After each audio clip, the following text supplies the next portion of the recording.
Like, we were going to cycle to lectures, but I wasn't great on the bike, and I literally came off and I tumbled down this hill, and I was all cut and bruised, and we were so late to our first lecture. And I can just remember thinking, I don't know if this is what I want to do. I don't know what I want to do. Like, it is like you come out of uni and you're like, boom, uni's done. Right, what's next? And I was like, Yeah. I don't know, and I don't know what I want to do.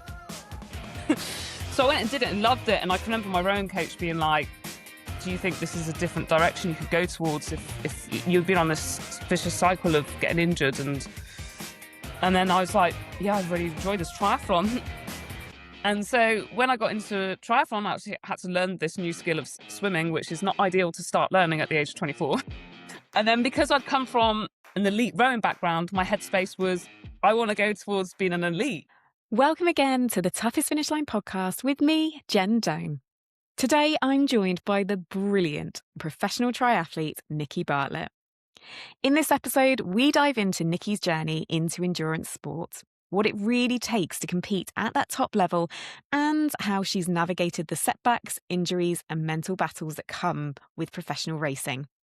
We talk all things how to keep going when races get tough, the mindset needed to push through difficult moments, and what exciting challenges are still ahead for Nikki.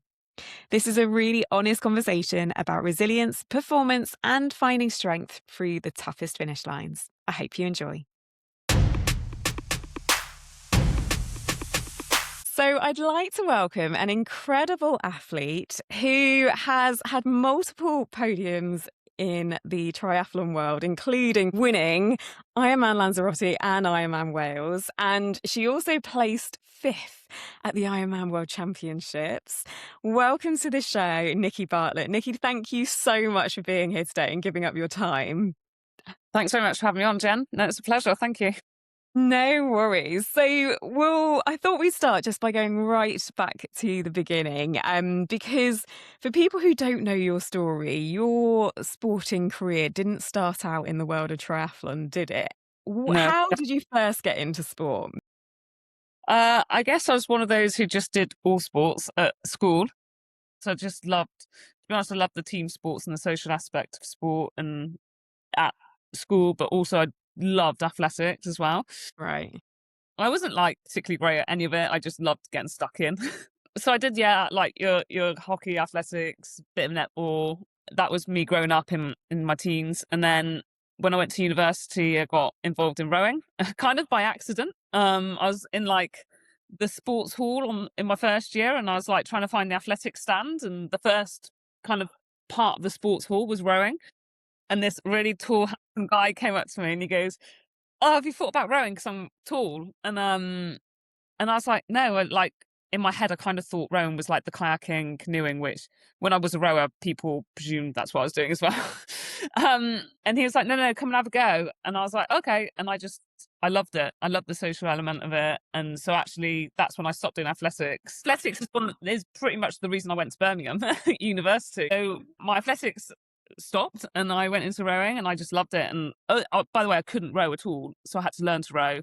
So at university they had like a development squad and then a senior squad, and if they could row they would go into like the senior squad, and then development squad was people who just wanted to learn how to row and see where it went. So I was in the development squad and then went through to senior squad, and Wow. I just loved the sport. I loved the people who I was rowing with. They were like my best mates. I lived with them. I trained with them, and some of them were on my course as well at university. And I just loved the sport so much. And then it kind of just got a bit more serious as the years went on when I was at university. And like I was a really big partier. Like when I went to uni, I was like just loved absolutely getting drunk and going out with my friends like a lot. And to the point where when I look back, I'm like, oh my God, because I used to get so, what we used to say at the time, paralytic, like drunk, that I couldn't even remember many of the nights out. And I carried that into uni, and I went to uni a bit like naive of like what it kind of took to do well at uni. And I went and they were like, first lecture, that's my first lecture.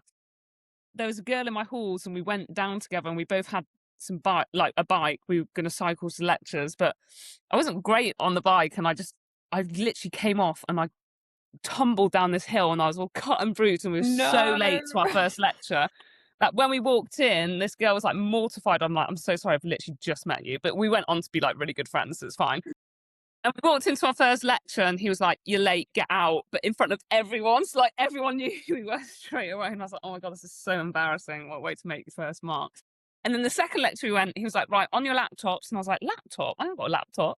And he was like, "You need a laptop at uni." And I was like, "Oh, right." So I went in like completely naive. I had to learn a lot. And I carried on my partying in first year. And I got to the end of first year. I didn't take the uni seriously at all. And I got to the end and it was like, Nikki, you got 40.01%. You're on the verge of getting kicked out. And that's kind of No. what transformed me to be like, I need to like stop drinking and going out as much. I just calmed it down a little bit. And then I took uni more seriously. And with that, the rowing went a bit more seriously. We'll come back to rowing here. The story is coming back to rowing. And I took rowing a bit more seriously. And then we went and did like European University Championships. Wow. And then like, I just, at the end of uni, I just wasn't ready. I just knew I wasn't ready to go into work. So I started a PGCE and I was a bit like, I wasn't particularly that passionate about it at the time. And I can just remember thinking, I don't know if this is what I want to do. I don't know what I want to do. Like it is like, you come out of uni and you're like, boom, uni's done. Right, what's next? And I was like, Yeah. I don't know. And I don't know what I want to do. And then my really good friends was like, oh, there's this Girls for Gold initiative. And I was like, what is that? And it was across different sports. But one of them was rowing, one was cycling, and there was like bobsleigh. And I was like, oh, okay, I'll go and give that a go. That sounds way more fun than going to work. Absolutely. So I went and like, I got the cycling, I hit the cycling and the rowing criteria, but I didn't ever have a bike. Like I didn't do like ride. Like I literally had this chunky mountain bike, which just got me to lectures and back, which I fell off all the time on. But like I knew nothing about bikes. So and obviously because I'd rowed at uni, I was like, oh, okay, I'll do the rowing one. But I'd started my PGCE and then they called me up and they were like, oh, we kind of want you to move to one of our world-class start rowing Wow. centres. And they, at the time, I think they had 5. And one of them was in Stockton Tees, like near Durham. They're like, we'd like you to go and be based there. And so I was like, oh my God, what do I do? I've just started this PGCE. I'm like on the way to work, which I just didn't want to go and do. And I was like, but I've got this path where I'm like, I don't know where this path is going to go. And so with the encouragement of friends and family, I took that path and just thought, I'm just going to go and see where this goes. So I quit my PGCE, of which is really hard to get into University of Birmingham PGCE. And, you know, I love the people on the course and stuff. And it gave, you know, it was my direction. And suddenly I just took the path, which was like, don't know where it's going. And also when you're going into World Class Start program, you're a sculler. At first you're a sculler, and then if in lightweight, you're still in the sculling boats. Whereas heavyweight, you go into the rowing boats. But at uni, I'd only learned how to row. So I had to learn this whole new skill of sculling. So I just quit Birmingham, where I'd been for like 4 years. And I was like, okay, I'm off up north. And kind of, yeah, just that's where rowing went. And then, I don't know, I think the issue is I was just, whether it was I'm too tall to be a lightweight, but I sat fine at like 60, 61 kilos. And that's where the winter trials process started in like October, December. Right. Be like 60, 61. But in the summer, you had to be 57. And for me, I was just I'd be fine, get to the summer, break. Fine, get to the summer, break. And I just was on that cycle. And I was like, and then one of my friends was like, I'm doing this, when I was out injured, she's like, I'm doing this half Ironman, you should come and give it a go. And I was like, I can't do that. I can't swim. Like, no, I can't go and do that. Anyway, you go and sign up. Because as soon as you say I can't do something, you're then like, oh, well, actually, that's quite intriguing now because I can't do it. So I went and did it and loved it. And I can remember my rowing coach being like, do you think this is a different direction you could go towards if you've been on this vicious cycle of getting injured? And then I was like, yeah, I really enjoyed this triathlon. So then I did exactly the same as I did 3 or whatever years ago. I kind of was on this rowing path and then suddenly I stop and go on this triathlon path. My parents are probably like, oh my God, she needs to like stick to something. Probably stressing them out. No, but well, maybe, but I think, you know, you've just, life's too short, isn't it? You've got to grab those opportunities, and especially would be now talking to you if I didn't. Well, yeah, and especially if you're not enjoying something like with your PGCE and going, I'm not sure if this is for me, that would be the safe route. But taking that gamble and going down the rowing was a big gamble, but as you say, it's led to so many incredible Oh, things. it's led me to, like, I would not be able to tolerate the training, the psychology, everything that triathlon is. I wouldn't be able to tolerate it without having learnt that through rowing. Yeah. Um, and I've learnt so much through my time that I feel like you take a little bit of each phase with you. Yeah. And Yeah. I've now been doing triathlon so for anyone who doesn't know, like, when I got into triathlon, I'd done 0 triathlons before. I could get to the end of a length, kinda, bit like flapping around.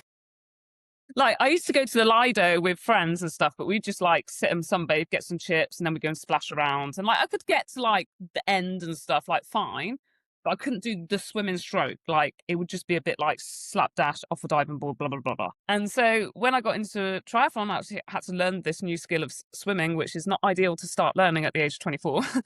And then because I'd come from an elite rowing background, my headspace was, I want to go towards being an elite, which could sound, or does sound crazy when you think back to that's where my head was, bearing in mind I'm a complete novice. So I was an age grouper for, say, from, like, I dabbled in triathlon a bit 2010, 2011, but then I quit rowing in 2012, and I started my career in triathlon then, and I was an age grouper to like 2015, and then can't get rid of me now. I've been a pro now for like 10, 11 years.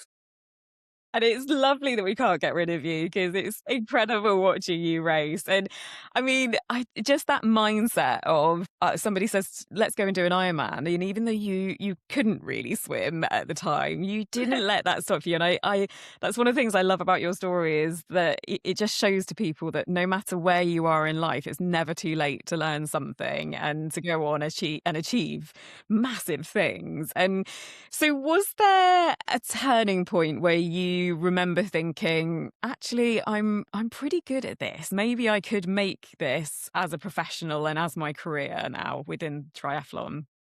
Yeah, I think it was 2014. It was when, back in that day, it was when age groups and pros set off at the same time Yeah. in the race. Mm, so we was in the line, and then like 100 meters ahead was the pro field, and this is in Wimbledon 70.3, which still to the day is one of my most favorite 70.3s. They need to bring it back, but obviously it's not going to come back. But it's one of the best 70.3s. We did that. I did that race, and like a chopper, I think it was like mile 5 in. I was like, oh my god, I could see parts of my bike fly off. But it was like, I'm not very good at bike terminology, but it was like on your TT bars, the shifters were like coming out, and I was like, oh my god. So like, and they were the ones where you like flick up and down, and I was Yeah. like, I can't change gear because it's out. Like, why is this shifter out of my bike? And obviously, I had no idea what was going on. And I can remember there was a woman called Jo Carrott who was very successful when she was a British pro. And I can remember I'd like swam up to her. So I was like around her on the bike, and I was like, oh my God, my bike's broken. Bless her. Like, she's obviously in the pro field, like getting on with her race. And you've got this chopper age group be like, my shifter's hanging off my bike. And she was so kind. Like, she took her tape where her jowl was stuck to her bike, gave me the tape, but obviously it just wasn't enough tape to like get this shifter back on. And she was so kind, and I always remember that. Yeah. I did this whole race at Wimbledon stuck in like very limited gears, and I couldn't get into my little ring. So for anyone who's done that race, who will understand that that was quite a challenge. And I can remember getting off the bike, and I don't know what position I was in, but I ran up to second as a second overall, so across the line, second person, because I was starting the race essentially at the same time. I was like, well, I surely can be competitive with the pros if I've just come Yeah. second. And obviously I couldn't go on the pro podium because I was an age grouper. I think I'd Darn. won my age group by like 30, 40 minutes. So that Wow. planted the seed of, oh, maybe if I could try and do this. And I was like, I'm just going to give it a go. And if I Wow. can't do it, I can't do it. So the next year I got my pro license. That's amazing. And, as it's one of those things that you'll never know unless you give it a try, is it? So, and just go and try it and see where you end up is amazing. And I love that a pro athlete gave you some tape. And as you say, I'm sure that has stuck with you, and it's treat people how you'd like to be treated, isn't it? So it's pass that message on of that kindness. And one of the reasons I love the triathlon world is that community and generally how helpful people are. And so it's great to hear that in the pro field as well. And that is literally why I do this sport, is because I just love the people. And people always like, I don't know, they ask questions like, why do you do it? And I just love the people. Like, I think that's like one of my biggest whys of the sport, and everyone's so friendly, and that's why I love racing on the same course at the same time. Like, and that's one of my biggest whys. And and when it comes to an end, I'll be really sad to miss that. Yeah, hopefully I it won't come to an end stop. anytime soon. But I am getting old. Well, I mean, there's Missy racing last year at the World Championships, and she's in her 80s, so you've still got a Yeah, long career ahead. yeah. Can you imagine I'm still a pro then?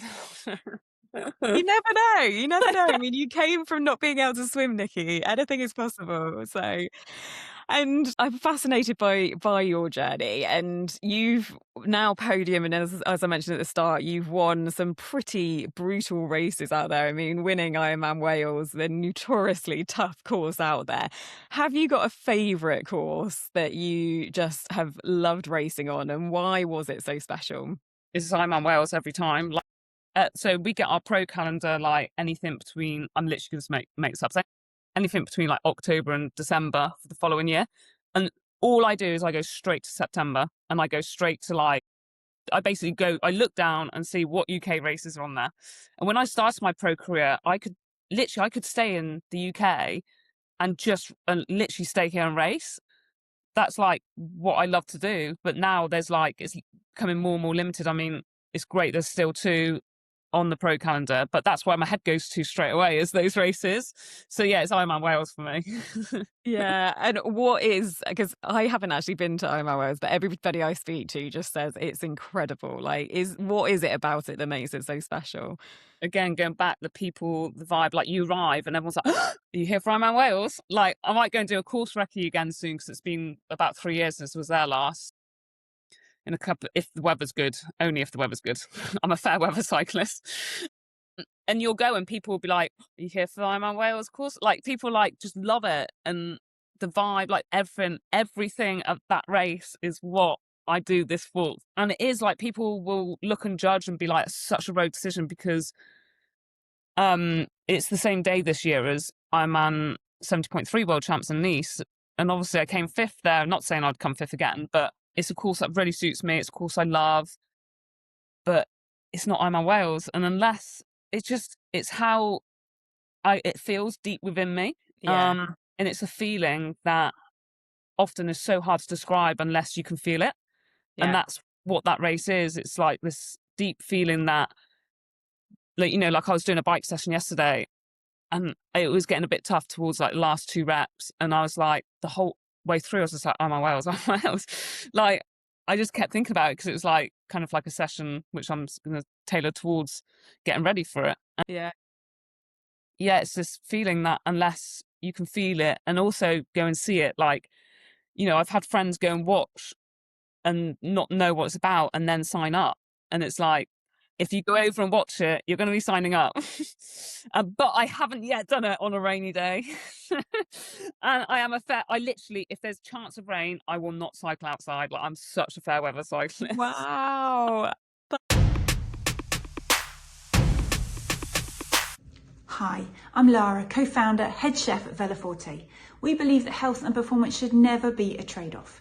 Our all-natural nutrition range is nutrient-rich, gentle on your digestion, intelligently designed to support optimal training and recovery without artificial shortcuts. Now, Jen is a big fan and she would love for you to try it too. So if you're looking for a clean, natural, powerful and delicious way to fuel your training and events, use the code VF-JEN-20 to get 20% off your first order at veloforte.com. That's amazing. And wow, yeah, I mean, fingers crossed then for a dry Wales, but you never know. I mean, considering you couldn't swim at the start, you might be incredible in the rain. Who knows if you don't do it much? I'll We'll get my see. marigolds out. Yes, well, the marigolds was an interesting one because I interviewed for you for the Women in Tri webinar, and I will say the marigolds topic was discussed for quite a while afterwards. So, for people who don't know, what is it all about the marigolds, Nikki? I mean, it's not my idea. It was someone else's idea, and I copied it, and it works. And I never knew how much it worked until there was this one race called, it was Dresden 70.3 in Germany.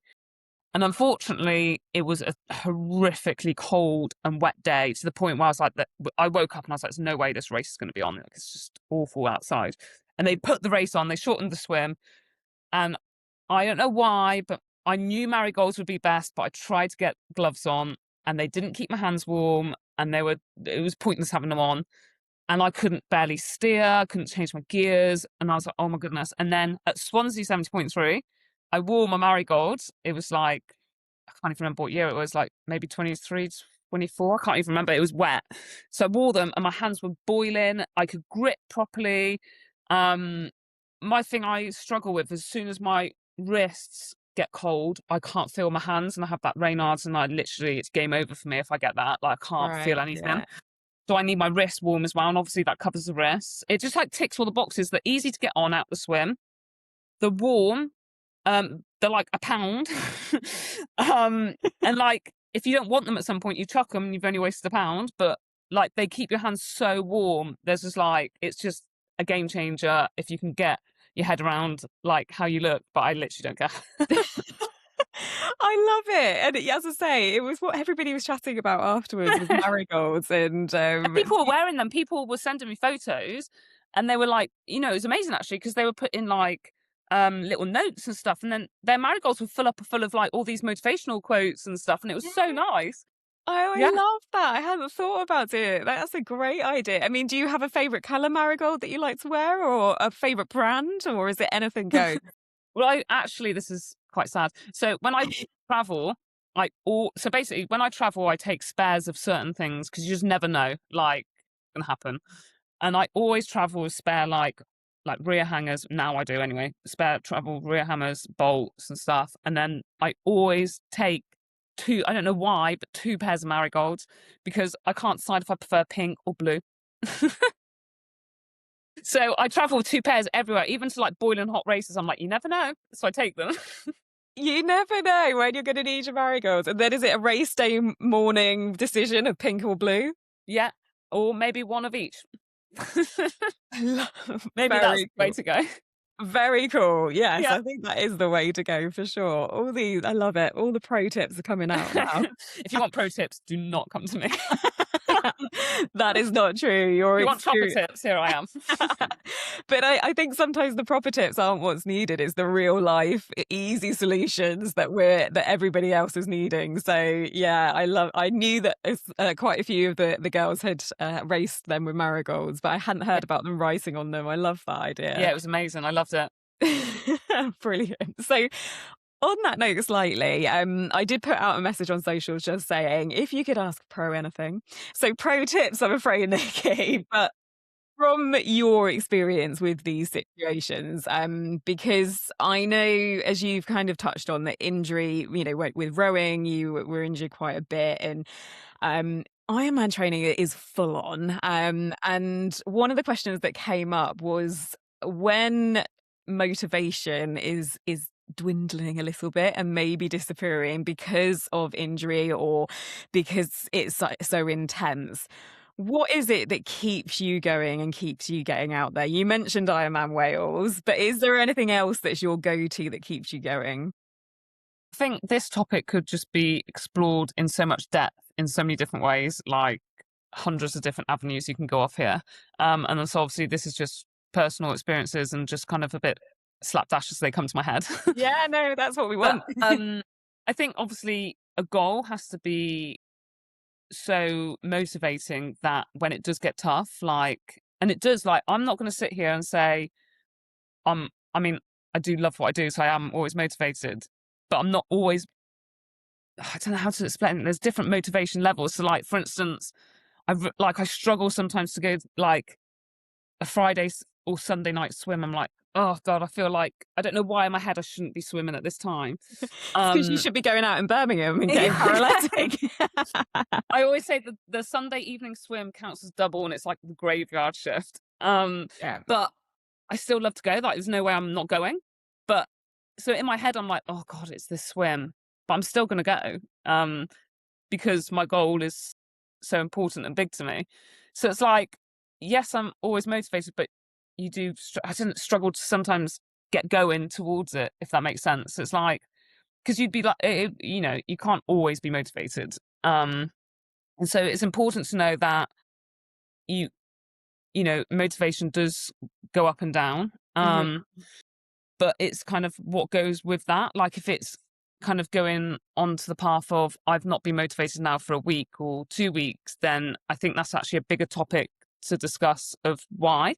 Yeah. Like, and that's probably one of the first warning signs of like being too fatigued, or you're doing the same session over and over again, or you're not training with other people because you're so regimented about what you're doing and not kind of like, because like today, for instance, I had a friend, she texted me, we're both not like particularly morning people. And she texted me, she goes, you're probably already at the Cloud Trail doing your run session, but on the off chance, I want to go to the Cloud Trail now. I've changed my training around. And I text back and I was like, my intention was to leave at 9:30, but it's 9:20 and I'm procrastinating around the house. So within this 40-minute window, we'd gone off to the Cloud Trail together, and I'd had a session planned and she's got something completely different. And I was like, do you know what? It's way more fun for me to do this with you. So I'm doing your session. And so like that, like, I think if your motivation is dwindling and it's lasting more than a certain period of time, there's probably a more deep rooted issue. If it's, some of the things I just named. And that's just like one element of this kind of answer, which I've kind of gone everywhere with. I'm sorry. No. But yeah, I think the thing to remember is why you started it. And when you have a goal, say for instance, my big goal this year is Ironman Wales. I have loads of goals this year, but that's one of them. Yeah. And I've not been motivated for 2 weeks. It's like, well, actually, I reckon it's actually to do with I'm just perhaps maybe a little overtrained, or I haven't had enough rest, or haven't had enough time with family and friends, and it's becoming a bit too much, or my sessions are a bit boring and that kind of stuff. So actually there's more to it than, because you need to accept that, it's not just a straight, linear line to your race. You're going to have tough days. You're going to have days where you get ill and question why you got ill. You're going to have, little niggles here and there, and that's just all part of it. And it's actually how you like learn from all those things. So it's not going to be, when you sign up for a race, I'm sorry to say, it's not going to be a smooth path all the way there. You're going to be kidding yourself if that's what you think it's about. But it's asking yourself, like, actually, why am I not motivated? And actually, when you start to write it down, you might look at and be like, I've had 2 weeks and haven't trained with a single person. And, for some people, that's what they want to do. That's absolutely fine. Like some people prefer to train alone, they can just crack on. But for other people, they might be like, oh, actually, I need to go and see people and do it with them and change my training up a bit. Or actually sometimes just have a week where you don't have to follow a plan, and just do what you fancy that week. Like for me, that's really important. Like the week after Gran Canaria, like I've recognized that I don't want just 1 or 2 recovery days. I want a week, and I want a week of nothing in my training peaks. And I'm just going to wake up and decide what to do. And if a friend says I'm going out for a coffee at midday, I might just be like, I'm going out for that coffee at midday because I don't want to go out on my bike for 3 hours or something. So I think it's important through the years. So say for instance you're training now and your goal is September, you can't just keep training all the way to September. That's just not healthy at all. Like you need to have blocks where you're recovering and going and doing different things, and actually have chance to miss what you're doing is really important.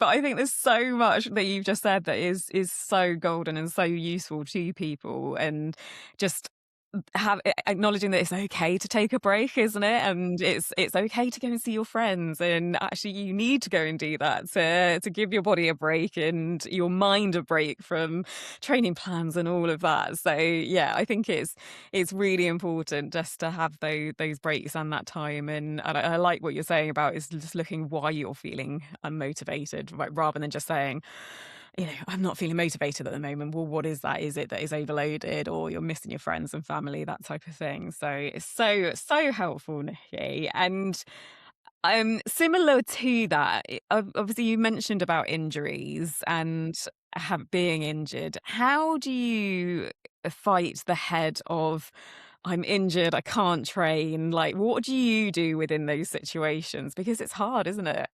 Yeah, it's really hard. Like I'm sat here now and I'm in a really good place, but last year I was in my life lowest I've ever been, and it was a really stressful, not very nice year, and I didn't look after myself properly at all, and um it kind of led to me getting a sacrum stress fracture in September, and I missed then my big goals of the year, Ironman Wales and Marbella 70.3 world champs, and I was out for all of it. Um, and it wasn't, I'm not gonna say it wasn't a straightforward stress fracture, but it took a lot longer than I thought it would take. Like, it was a pretty big, big, deep fracture. That it was just horrific, and everything stops. Like, I don't know, like, there might be other fractures which are not everything has stopped, but I literally couldn't walk. Like, I think my first week back walking is actually when I went and watched Marbella 70.3 world champs, and that was September to November. Like, that is a long time to not. That's a So it's long like time. everything impacts everything. Sitting wasn't great, so I didn't want to sit in the car, so you couldn't just like drive off everywhere. So I found like lying was the best thing, and I was like, well, I can't just lie for like 3 months. So it's not just that; it's everything of life it impacts. Like, I didn't even know if walking around the airport was the best thing to be doing in November, and it's like, and that was like September to November. Wow. I had so much time off, like I can't even tell you like how much time off. Yeah, it was probably one of my biggest injuries. But when you look back, and I look back at my poor sleep, I had 3.5, 4 hours sleep for about 5, 6 months, and yeah, it was just like when you look back, it's like obviously going to get something really significant happen. It's like literally shouting at you, and actually, it was a, it was obviously you never want it to happen, but actually it was one of the things that not that I needed, but it forced me to stop. And it forced me to like just rest and recover and get my cortisol levels down and just breathe, and get life sorted. So I feel like I've come out the back of it in a really good place. Um, but it's taken ages. Like I had 16 weeks off running, Wow. like a good 2 months off walking. I wasn't cycling. Swimming, people said, yeah, it'd be fine, but it just wasn't. Like, it was awful. So I didn't swim much. And I'm like, that is the most total time off I've had ever, I think, in my life. And, like the endorphins you get from exercising gone. Um, but actually, it was what I needed. I don't want to admit it to myself, but it's what I needed to stop and just like breathe, because I hadn't done for all year. And get my sleep back. And ironically, since September, I've never slept so well in the whole of my pro career ever. Like, I used to sleep really well, um, when I was like growing up, but now if I don't get 8, 9 hours, I'm like, that was a bad night. And before, like, I've had so many years being a professional where 5 hours was a good night, and that's not good at all. No. 6 hours would be a great night. And now I'm like last night, I've had 2 9.5 hour night sleeps, and I'm like fresh for daisy. It's amazing. So since September, like, my sleep's been so good. It's been the best place it's ever been. Uh, so yes, injuries are tough, my fair share of them, Yeah. but sometimes they lead to even better things in the long run, as much as you don't want. And you have to learn from them. You have to be like, right, well, why did this happen? And then Yeah. you go back and you look at things, and you discover new things about yourself. You discover, yeah, there's so many things you discover from it. And like my last injury before that was plantar fasciitis, and I tore it running into the sea at Ironman Wales in 2023. And I did the whole race with like torn plantar and plantar My fasciitis. word. It was so painful from the word go, because basically I was being a plonker, not really paying attention on the start line. I don't know what I was doing. I was like stretching. I never stretched. And then suddenly the gun goes, and I've missed the gun. I'm like, what's going on? So then everyone's tearing down because the tide hadn't come in. So people are sprinting to the sea, and I'm like, oh, I need to sprint after, which is just ridiculous when you think about it, because it's such a long day. off I went sprinting in, and I had a bit of plantar fasciitis before, and I just heard this, and I was like, "Oh my God, that is my plantar." And I kind Oh, of everything hurt all day long. And so obviously I had to have like so much time off after that. Like, oh my God, I was back racing. My next race, well, I tried to race again after that, which was stupid. And then my next race was pretty much July, like end of June. So I had so long off. But then that year I came fifth at the Ironman World Champs in Nice. So it's like, well, actually, is your body just saying you just stuff's too much at the moment? Like you're breaking for a reason. yeah, Like you need to look at why you're breaking. And then you can come back stronger, and that's hopefully the proof that you can come back stronger. So if you're listeners to this, you're injured or keep getting ill, something like that, just look at probably why what's happening. Look at your sleep patterns, look at your recovery, look at like a lot of it's life stress, life routine. Like, are you trying to fit in too much training around it, where actually like you're getting up every morning to fit training in? Well, actually you're just better off just like starting the day slower and just yeah, sleep in an hour more. There's always a reason, and it's what you learn off the back of it which makes you, I think. So even if you're sat here and you're in a bit of a miserable injury place, you can come out the other side. You just have to be patient. You have to learn. You have to surround yourself with the right people.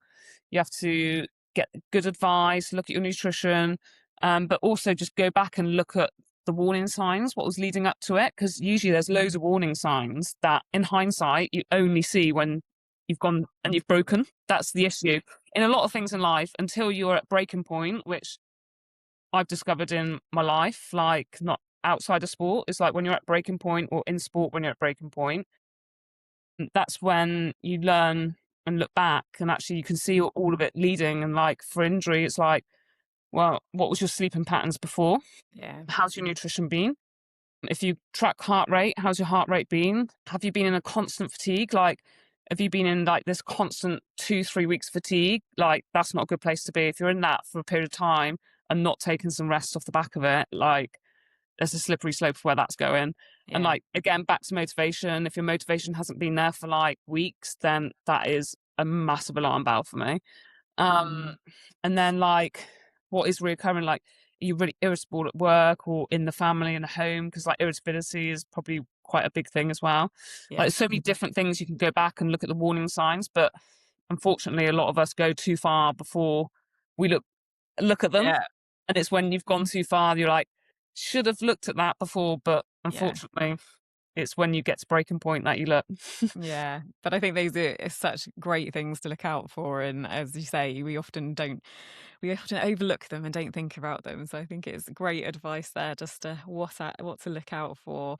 My non-negotiable now is just going back to injury, is strength training. Like, it actually is my non-negotiable. I will not, because it's the first thing we skip out, I Yeah, think. And even if you just have time for 30 minutes once a week, just make it once a week, every week. And it's crazy because like we fit in these like, I don't know, long rides or whatever, and it's like 30 minutes, but it's the hardest thing to motivate yourself for. And if like you're really time constrained, you could literally get so much from buying a Swiss ball, a medicine ball, and a dumbbell and stick it in your garage. You can get a 30-minute blast out, and the difference that can make. Like, that is I will not let myself miss those gyms anymore. that's going to be my main taking. Is I must note to myself I need to you definitely. It's one of the things that, as you say, I skip because I'm like, I've got to do my bike, or I've got to get in the pool, and so Yeah. yeah, need to get back in the garage with the weights. And one of the other questions that somebody on socials did ask, which I think so many people struggle with, is about the swim. And do I'm there as you, well. and that's why I wanted to ask you this question, because obviously not coming from a swimming background yourself, it is often the case that people are terrified of the open water and that type of thing. Have you got any tips, or what helped you get in the open water and cope with the fear of the unknown of it? Well, it's like when I look back, I am actually a nutcase, because when I was learning to swim, I don't know why at the time I thought this was a good idea, probably because I didn't want to pay to go into the pool. But I was like, I used to live like Maidenhead area, Right. and I would drive down to this pub called the Flower Pot Pub in Henley, or near Henley on Thames. There was this landing stage that boats obviously parked into, and I would jump off and I would go in the Thames and swim. And when I look back, I'm like, what on earth was I thinking? Firstly, it was so unsafe. Um, but it helped me get used to open water because that's what I did all the time to go swimming. I can remember we were going to a barbecue in the afternoon, and because I was so new to it, I'd gone downstream, which I hadn't really clocked into my stupid brain.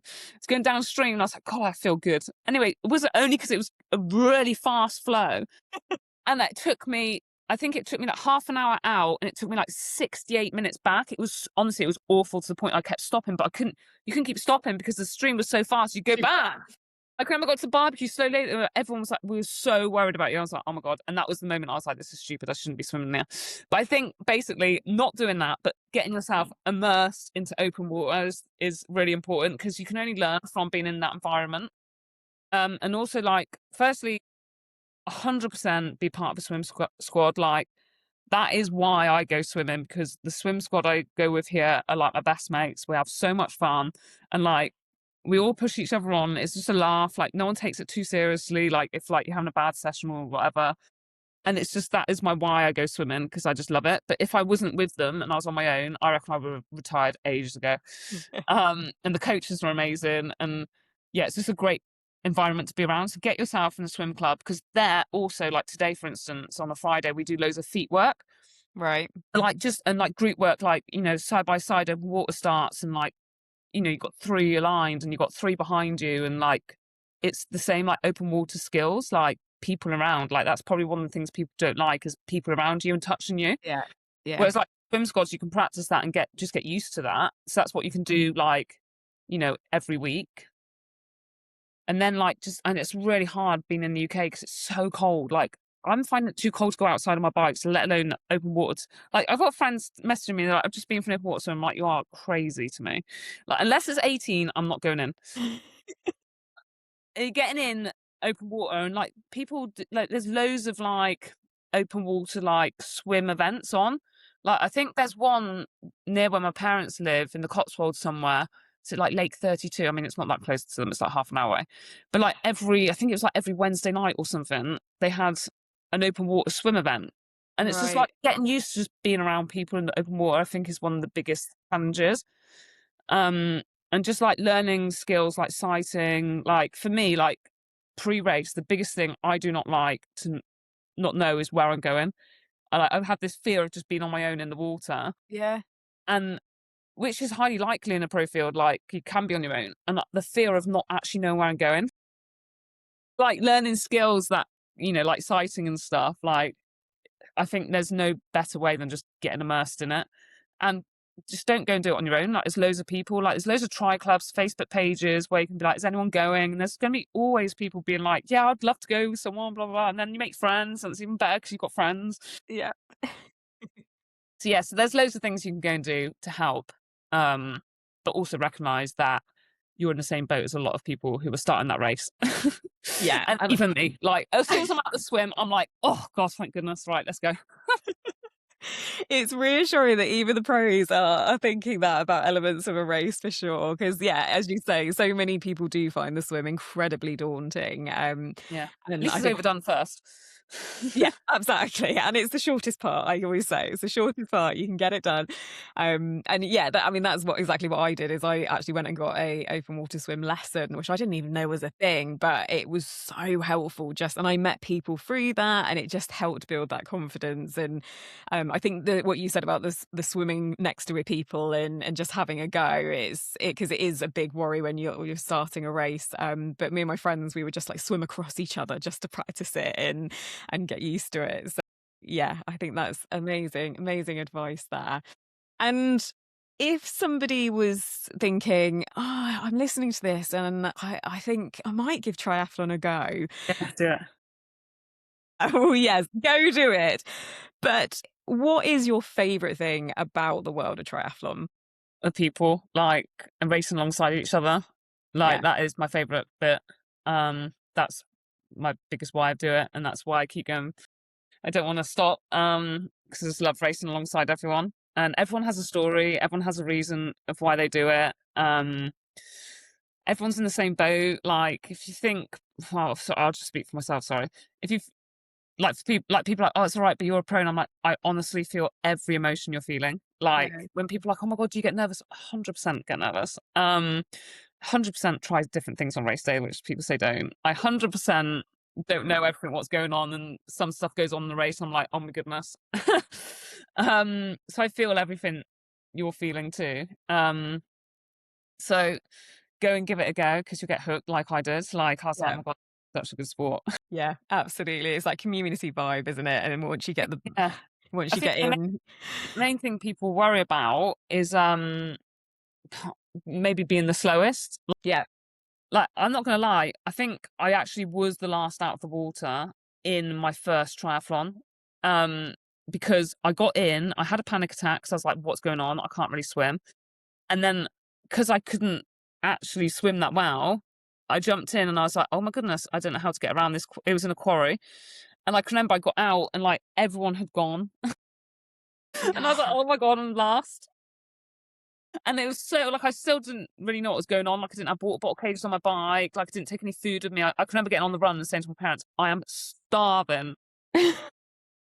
And obviously you can't take food off people, so I had to do the whole run hungry. And I can remember there was this tiny bench and it had a few jelly babies on. I was like, oh my God, this is all I've eaten in like 5 hours. no. And I can remember I got to the finish line. I was like, I'm so hungry and thirsty. So basically, don't worry about being last. There's always people around your ability in the club. Just get involved in the club. There's so many like club pages everywhere. Yeah. Or ask someone and someone will direct you in the right place. There's always people to train with, and there's always people who are close to you where you live and you just don't really know it. And also, like, the best part is like they often become like your most favorite people in your life. Like, some of my most favorite people in my life are people I train with or people I see every day training or once a week or whatever. They're like some of my favorite people. So it's like, actually, it's not just the sport element, it's everything you get outside of it. Yeah. So yes, go and give it a go. I love it. Love it. It's such a community. Yeah, I think it'll. If I hadn't have started in the world of triathlon, you would have absolutely sold it to me there, Nikki. And I love you. I loved your story because, as you say, you started off, and just the fact that you in your first race you came last. I was last out the water. Yeah, last out the water. But you know, look at you now, and it doesn't matter where you're starting from. Just go and have a go and enjoy it. So, Nikki, thank you so much for your time tonight. I'm so grateful. I could chat to you for ages and get so many nuggets of ideas, and I need to go and get my marigolds so my friends can write on them for my next race. But what is your next race? What have you got coming up? So I've got the European 70.3 champs in John Comping. Hope I've pronounced that right. Probably haven't. So not until the 5th of July I'm not racing, but then I'm doing Swansea the week after. So yeah, so I've got those two back to back, and then I'll have a recovery bit of time, and then a build up to ZLMC 70.3, which is on the Pro Series, and I'm at Wales, and then TBC after that. I'm not really sure. I might be completely done and tired by then, but I hope to do another race or two after that. But yeah, that's my plan. Amazing. Well, we will be watching your socials and cheering you on with everything that you do this year. And we wish you all the best for all your races and everything to come. But thank you so much for your time today. You're welcome. And I'm going to be tracking you and watching yours, because you're doing the famous thing I can never even imagine possible, which is Ironman Copenhagen. Which one's first? Kalmar. Kalmar, yeah. Ironman Copenhagen. When I heard that was a thing, I was like, nah, this isn't possible. No way. And you're doing it. Don't tell me that, Nikki. Well, I'm going to take lessons from your book that, you know, you couldn't swim. And so swimming an Ironman distance may have seemed impossible, but you did it. So I'm just going to keep channeling my inner Nikki in my training and during the race. But thank you for all your support. And yes, we wish you all the best this year. Thanks very much.